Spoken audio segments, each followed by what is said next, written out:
बिस्मिल्लाहिर्रहमानिर्रहीम। अच्छा जी, हमने बॉन्डिंग साइंस डिस्कस किए हैं एनोरेक्सिया नर्वोसा और बुलिमिया नर्वोसा दोनों की। अच्छा जी, now next what we have to discuss is the health effects of disordered eating. ठीक है जी, क्या क्या इश्यूज हो सकते हैं ऐसे एथलीट्स में, स्पेसिफिकली ऐसे फीमेल एथलीट्स में जिनको डिसऑर्डर्ड ईटिंग या ईटिंग डिसऑर्डर्स होते हैं। जो मेजर हेल्थ इफेक्ट्स हैं लॉन्ग टर्म में जो बड़े क्रूशियल भी हो सकते हैं उनके लिए, that is menstrual and fertility problems. अच्छा, एनोरेक्सिक्स के अंदर जो मेंस्ट्रुअल डिसफंक्शन है वो बहुत ज्यादा कॉमन है, और उसके साथ साथ एनोरेक्सिया है तो ऑब्वियसली बॉडी फैट लेवल्स भी बहुत ज्यादा लो हैं, कैलोरिक इंटेक भी कम है, कैल्शियम इंटेक भी साथ में नॉर्मली सर्विस में हमने देखा है कि काफी कम होता है ऐसे लोग का, ट्रेनिंग भी ज्यादा है, स्ट्रेस भी ज्यादा है। अच्छा, स्ट्रेस एक साइकोलॉजिकल स्ट्रेस है जो हमने ऊपर बहुत सारी रीजंस डिस्कस की थी, एक फिजिकल स्ट्रेस भी ऑब्वियसली ज्यादा होता है एथलीट्स के अंदर। फिजिकल स्ट्रेस क्योंकि इंजरीज ज्यादा हो रही हैं, स्ट्रेस फ्रैक्चर्स होते हैं ज्यादा, ऑस्टियोपोरोसिस फिर ज्यादा ऑब्वियसली होने के चांसेस होते हैं। ठीक है, तो ये सारे वो रीजंस हैं जिसकी वजह से मेंस्ट्रुअल इरेगुलरिटीज एथलीट्स में, फीमेल एथलीट्स में। ठीक है, अच्छा, फिर इसके साथ साथ जी GI problems, electrolyte imbalances, bowel disorders, फिर अगर दूसरी साइड पे हम चले जाएं डिप्रेशन, एंजाइटी, ये सारी चीजें भी बहुत कॉमन है। अच्छा, लो ब्लड प्रेशर भी ऑब्वियसली यू कैन इमेजिन कि खा नहीं रहे तो लो ब्लड प्रेशर भी हो सकता है। हाइपोग्लाइसीमिया भी बड़ा कॉमन हो जाता है जी, लो ब्लड शुगर जो है। फिर इसी तरह लो बॉडी टेम्परेचर भी, जाहिर है बॉडी फैट लेवल्स बहुत कम है तो एक्सट्रीमिटीज हर वक्त नम और कोल्ड रहेंगी। ठीक है, अच्छा, फिर जो बुलिमिक्स हैं उनके अंदर ये होता है कि क्योंकि वॉमिटिंग रिपीटेडली हो रही है, रेकरेंट वॉमिटिंग है, लेक्सेटिव्स यूज कर रहे हैं तो जाहिर है उनका जो जीआईटी है उसका बेड़ा गर्क हुआ होता है, स्टमक के डिसोफेगस के अंदर पेन्स हो सकती हैं, टूथ इनेमल इरोजन है, टूथ डिके है, ये सारी चीजें जो हैं ये there's a whole lot of health consequences which such athletes can go through. ठीक है, अच्छा, अब क्वेश्चन ये है कि ऐसे एथलीट्स जिनको डिसऑर्डर्ड ईटिंग या ईटिंग डिसऑर्डर्स हो वो कैसे अपनी ट्रेनिंग को कंटिन्यू रख सकते हैं।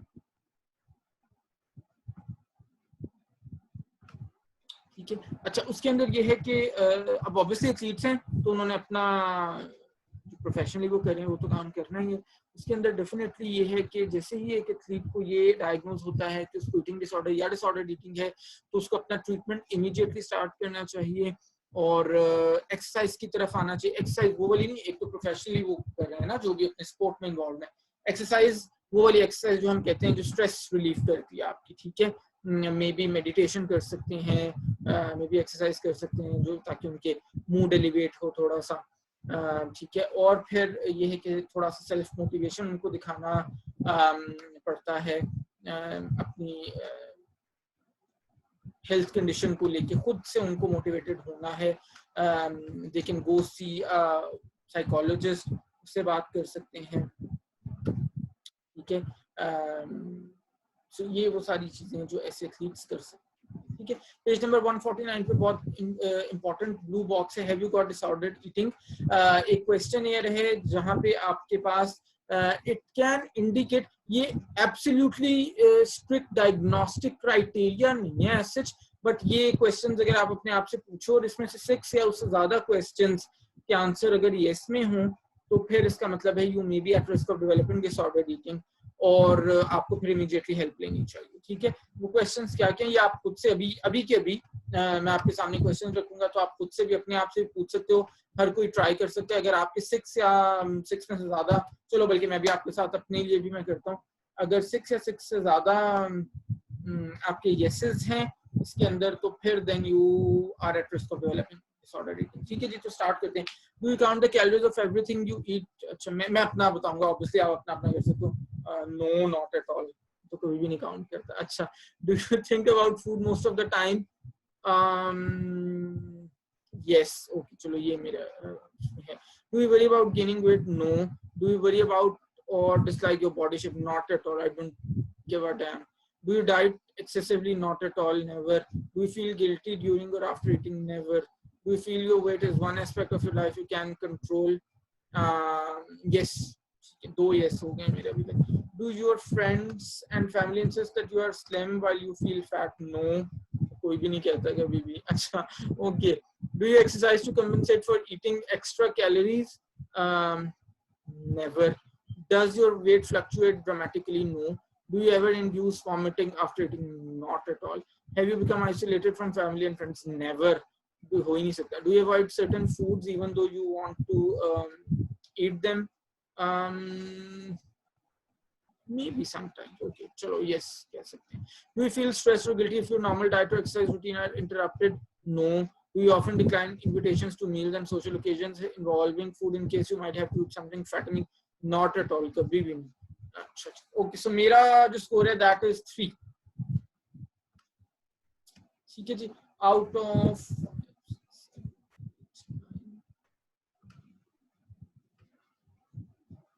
15. There are 15 questions. जिसमें से अगर आपको एड्रेस होना है तो 6 या 6 से ज्यादा आपके यस होने चाहिए. मेरे पास 3 थे यस. किसी के हैं बेटे आई 6 या उससे ज्यादा? बड़ा इंटरेस्टिंग था. लाइक. अच्छा जी, किसी के 6 या उससे ज्यादा यस हैं?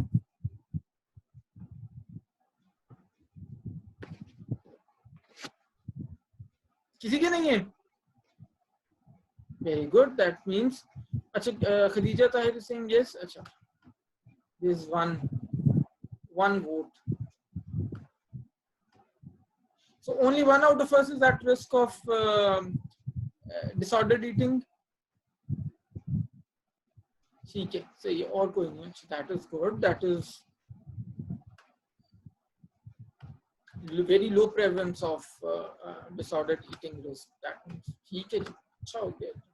ठीक है बेटे. खदीजा आप अपने बारे में कुछ करो. ठीक है. आयशा भी क्या? अच्छा, 2 हो गए. आयशा भी saying yes. 2 हो गए. ठीक है, सही है. You two need to take care. अच्छा जनाब, how should I approach someone suspected of having disordered eating? हाँ, as a dietitian आपने क्या करना है, as a sports nutritionist आपने क्या करना है. अच्छा, ठीक है बेटा. हाँ, अच्छा, अब आपने ये करना है कि एक ऐसा इंडिविजुअल जो आपके पास आया है और आपने उसको डायग्नोस किया है हैविंग डिसऑर्डर्ड ईटिंग. पहली चीज तो है कि आपने उसको काफी सेंसिटिविटी के साथ काफी टैक्टफुली डील करना है.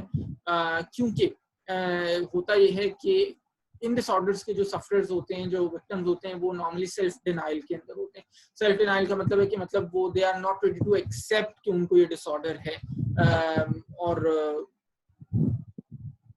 ऑब्वियसली वो एक ऐसी सेल्फ एस्टीम उनकी इस टाइप की है कि वो उस चीज को एक्सेप्ट नहीं कर रहे होंगे. तो आपने उनको बड़ा ऐसे नहीं किया डायरेक्ट, जैसे हमारे पाकिस्तान में नॉर्मली बड़ा अनएथिकल होता है ना कि जी कोई भी चीज हो तो सीधे जाके आप कह देते हैं किसी को भी. तो थोड़ा सा आपने ट्रिकी होता है, थोड़ा सा आपने टैक्टफुली उसको लेके चलना. ठीक है. अच्छा,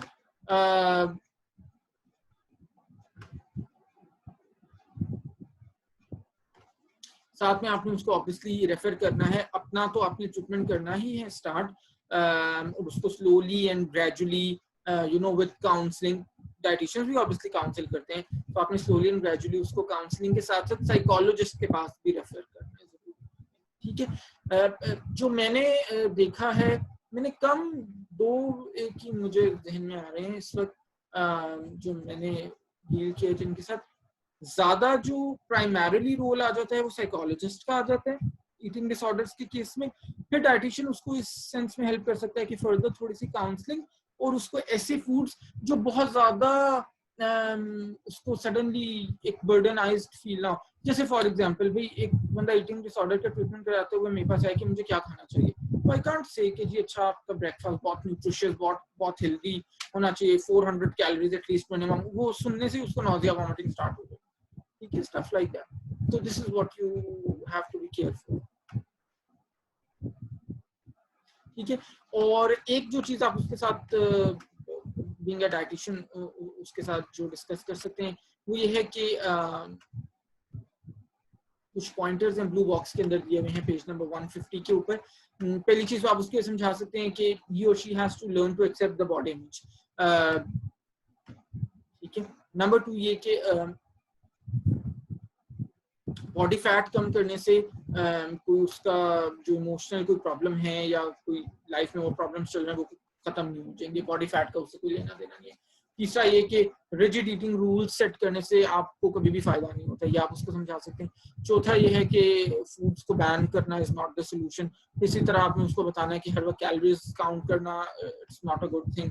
फिर इसी तरह से आपने उसको समझाना है कि फूड को टेस्ट और हेल्थ के परस्पेक्टिव में आपने देखना है, रादर देन क्या आप हर वक्त फूड की कैलोरीज काउंट कर रहे हैं। ठीक है, इसी तरह से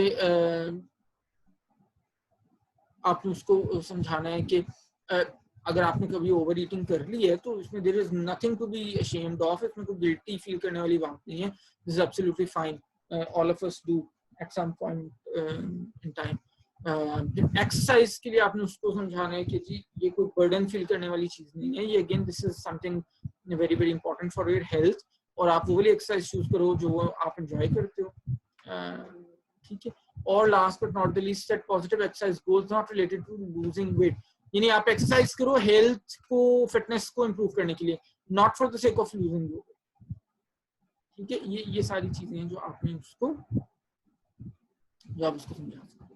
अच्छा जी, are female athletes at greater risk of menstrual dysfunction? Yes, इसका बहुत शॉर्ट सा जो आंसर है ऐसे ही है। Female athletes definitely they are at greater risk of menstrual dysfunction. बहुत सारी स्टडीज ने भी ये प्रूव किया है कि जो female athletes endurance aesthetic sports के अंदर होते हैं उनका मेंस्ट्रुअल डिसफंक्शन ज्यादा होता है। एक स्टडी का रेफरेंस दिया हुआ है जहाँ पे उन्होंने देखा कि जी लीन बिल्ड जो एथलीट्स थे उनके अंदर मेंस्ट्रुअल इरेगुलरिटीज ज्यादा थे compare to non lean build athletes. Maybe वो ज्यादा ट्रेनिंग वॉल्यूम की वजह से हो सकता है, जो एंड्योरेंस स्पोर्ट्स में ज़्यादा उनको ज्यादा करना पड़ता है। ठीक है जी, और रिस्क फैक्टर्स ऑलरेडी मैं आपको बता चुका हूँ, ये सारे एमिनोरिया के यहाँ पे दोबारा से बॉक्स में दिए हुए। अच्छा, सिर्फ एक्सरसाइज ज्यादा होने से भी हो सकता है एमिनोरिया, साथ में सिवियर कैलोरी रिस्ट्रिक्शन की वजह से भी, जब इन कॉम्बिनेशन दोनों चीजें होती हैं तो फिर ज्यादा चांस होता है।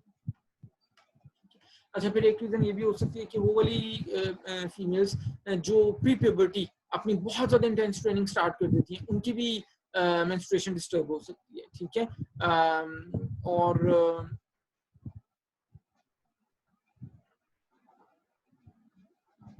हाँ, फिर ये भी होता है कि जो फीमेल हार्मोन्स के लेवल्स हैं वो नेचुरली कम हो जाते हैं ऐसी फीमेल्स के अंदर, एफएसएच फॉलिकल स्टिमुलेटिंग हार्मोन या ल्यूटेनाइजिंग हार्मोन जो है उसकी वजह से भी मेंस्ट्रुएशन उनकी डिस्टर्ब हो सकती है।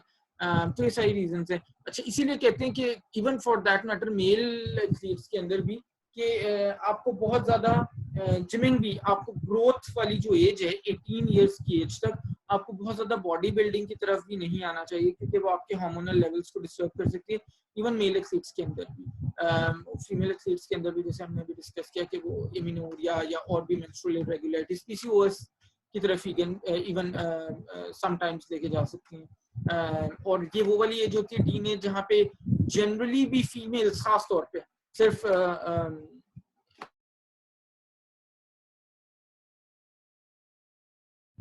they are more prone to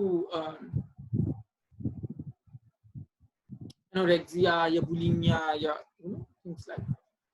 अच्छा जी, are disordered eating and menstrual dysfunction linked? हाँ, कुछ स्टडीज ऐसी हुई हैं जहाँ पे उन्होंने देखा है कि there is this association between disordered eating and menstrual dysfunction, और होता ये है, सजेस्ट ये किया है रिसर्चर्स ने कि एक एनर्जी कंजर्विंग एडेप्टेशन है बॉडी की तरफ से, जो बहुत ज्यादा लो कैलोरी इनटेक के अंदर बॉडी अडेप्ट कर ली। ठीक है, बॉडी से ट्राई करती है कि जितना मैक्सिमम एनर्जी को सेव कर सकती है उतना मैक्सिमम एनर्जी को सेव करे, और उसकी वजह से वो जो नॉर्मल मेंस्ट्रुअल फंक्शन है उसको शट डाउन कर देती है। क्योंकि आपको पता है मेंस्ट्रुअल फंक्शन, जब भी मेंस्ट्रुएशन होती है तो it requires expenditure of energy, तो उस चीज को, एनर्जी को सेव करने के लिए, क्योंकि बॉडी डिटेक्ट कर लेती है कि भाई कैलोरीज तो आ नहीं रही, एनर्जी मुझे सेव करनी है, तो एनर्जी सेव करने का एक तरीका बॉडी ये ढूंढती है कि जी वो मेंस्ट्रुअल फंक्शन को शट डाउन कर ले। ठीक है जी,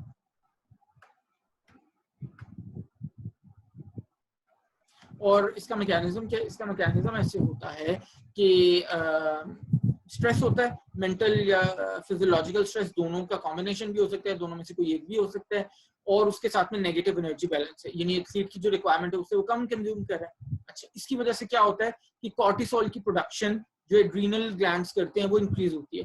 कॉर्टिसोल आपको पता है कौन सा वाला हार्मोन है? वो वाला हार्मोन है जो जिसको हम स्ट्रेस हार्मोन कहते हैं। ठीक है। अच्छा, जब कॉर्टिसोल की प्रोडक्शन एड्रिनल ग्लैंड्स कम करते हैं तो जो गोनाडोट्रोफिन रिलीजिंग हार्मोन है उसकी रिलीज जो है वो ब्रेन से कम हो जाती है। ठीक है, कॉर्टिसोल की प्रोडक्शन कम होती है, गोनाडोट्रोफिन रिलीजिंग हार्मोन की प्रोडक्शन या जो रिलीज है ब्रेन से वो कम होती है।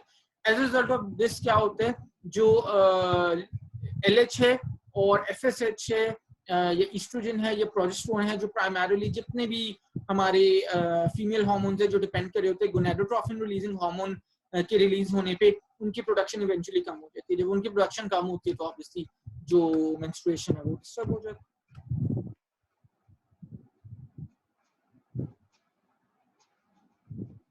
ठीक है। अच्छा जी, how does menstrual dysfunction cause bone loss? अब मेंस्ट्रुअल डिसफंक्शन का जो एक बहुत ज्यादा कॉन्सिक्वेंस है, एक बहुत मेजर, वो होता है in the form of reduction in bone density. जब bone density BMD bone mineral density reduce होगी तो क्या होगा, ऑस्टियोपोरोसिस का रिस्क बढ़ जाएगा, स्ट्रेस फ्रैक्चर्स बढ़ जाएंगे। ठीक है, ये बेसिकली हो सकता है लो लेवल्स जब एस्ट्रोजन के होते हैं। आपको पता है टाइम के साथ साथ जब नेचुरली भी फीमेल्स के अंदर एस्ट्रोजन लेवल्स कम होते हैं मीनोपॉज के बाद, तो वहां पे भी उनके ऑस्टियोपोरोसिस के चांसेस बहुत ज्यादा बढ़ जाते हैं। तो जिन फीमेल एथलीट्स की एस्ट्रोजन या प्रोजेस्टेरोन के लेवल्स कम होते हैं उनकी भी सारे ऑस्टियोपोरोसिस के चांसेस बढ़ जाते हैं। ठीक है, जब हार्मोनल लेवल्स ये वाले ड्रॉप करते हैं तो जो नेचुरल ब्रेकडाउन है बोन्स का वो ज्यादा हो जाता है compare to formation of new bones. ठीक है, जिसकी वजह से बोन मिनरल्स भी कम होते हैं, बोन डेंसिटी भी कम। ठीक है, उसके बाद फिर ये होता है कि आप जितनी मर्जी ट्रेनिंग कर लें, क्योंकि आपका बोन का टर्नओवर ही बोन फॉर्मेशन का वो कम होता है, तो आपकी बोन डेंसिटी इंप्रूव नहीं होती। ठीक है।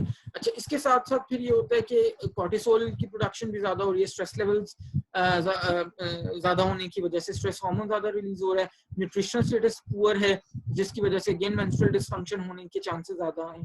फिर कैनेडियन रिसर्चर्स ने ये देखा कि डिसऑर्डर्ड ईटिंग को रिलेट करती है मेंस्ट्रुअल इरेगुलरिटीज के साथ, और कॉर्टिसोल लेवल्स भी उसके अंदर इंक्रीज होते हैं। ठीक है, सारे रिस्क फैक्टर्स हैं स्ट्रेस फ्रैक्चर्स के लिए। ठीक है, इसी तरह से स्टडीज में ये भी देखा गया है कि जो लंबर स्पाइन है, जो हमारी बैकबोन के अंदर जो बोन मिनरल डेंसिटी है वो तकरीबन 30% तक लो हो सकती है डिस्टेंस रनर्स के अंदर compare to normally menstruating runners. ठीक है।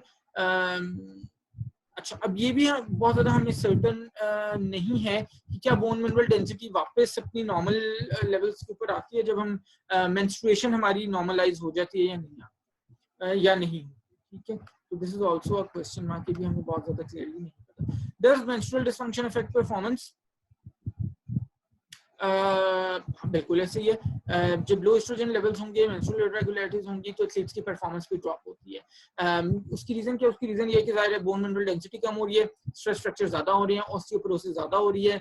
अब जनाब अगर एक एथलीट रनर है या मैराथन रनर है या डिस्टेंस रनर है तो क्या होगा, उसकी इंजरीज के चांस बहुत ज्यादा हो जाएंगे। इंजरीज के चांस ज्यादा होंगे तो जाहिर है उसकी परफॉर्मेंस नेगेटिव इफेक्ट होगी। ठीक है, हाँ ये जरूर है कि मेंस्ट्रुएशन नॉर्मलाइज होती है तो फिर उसकी परफॉर्मेंस वापस नॉर्मल हो सकती है। How can menstrual dysfunction be treated? अच्छा, अगर एमिनोरिया है खासतौर पे 6 मंथ या उससे ज्यादा है तो फिर आपको कंसल्टेशन आपके GP से एटलीस्ट जरूर ले लेनी चाहिए, जो मेडिकल कॉजेज एमिनोरिया की रूल आउट कर सकते हैं। अच्छा, समटाइम्स एमिनोरिया मेडिकल रीजंस की वजह से भी हो रहा होता है। ठीक है, उसके बाद फिर ये है कि आप गायनेकोलॉजिस्ट के पास वो आपको रेफर कर सकते हैं, एंडोक्रिनोलॉजिस्ट के पास, डिपेंडिंग ऑन एमिनोरिया किस टाइप का है आपका। फिर जनाब आपने एक्सरसाइज के ऊपर भी फोकस करना है, अपनी स्पोर्ट्स न्यूट्रिशनिस्ट से भी कंसल्ट करना है, सो दैट वो आपकी ईटिंग हैबिट्स को देख सके और अकॉर्डिंगली आपको डाइटरी चॉइसेस रेकमेंड कर सके। ठीक है, बॉडी वेट को नॉर्मलाइज करना की कोशिश करनी है आपने।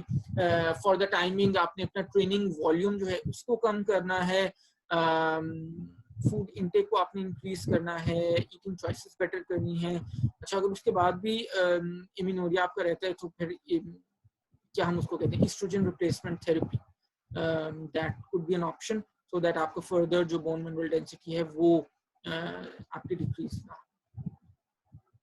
ठीक है, और last but not the least फिर आप ऐसे सप्लीमेंट्स भी कंज्यूम कर सकते हो जिनके अंदर कैल्शियम है, विटामिन डी के सप्लीमेंट्स हैं, मैग्नीशियम है, मल्टीविटामिन बेसिकली हो सकता है, या सिंगल सप्लीमेंट्स कैल्शियम के हो सकते हैं, या कॉम्बिनेशन में जो सप्लीमेंट्स आते हैं कैल्शियम और विटामिन डी के।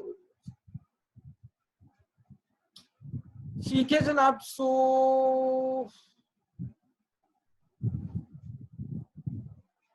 ये है आपका टॉपिक। मेरा ख्याल है आज के लिए काफी है। ठीक है, यहीं पे हम इसको स्टॉप करते हैं। फर्दर फिर हम इंशाल्लाह इसको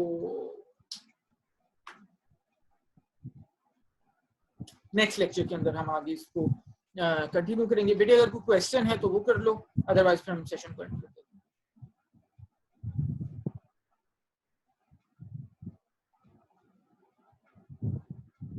क्वेश्चन नहीं है, ठीक है, फिर हम एंड करते हैं सेशन को इंशाल्लाह। बेटे नेक्स्ट वीक में फिर हम इसी को कंटिन्यू करते हैं। ठीक है, अंटिल देन टेक केयर, अल्लाह।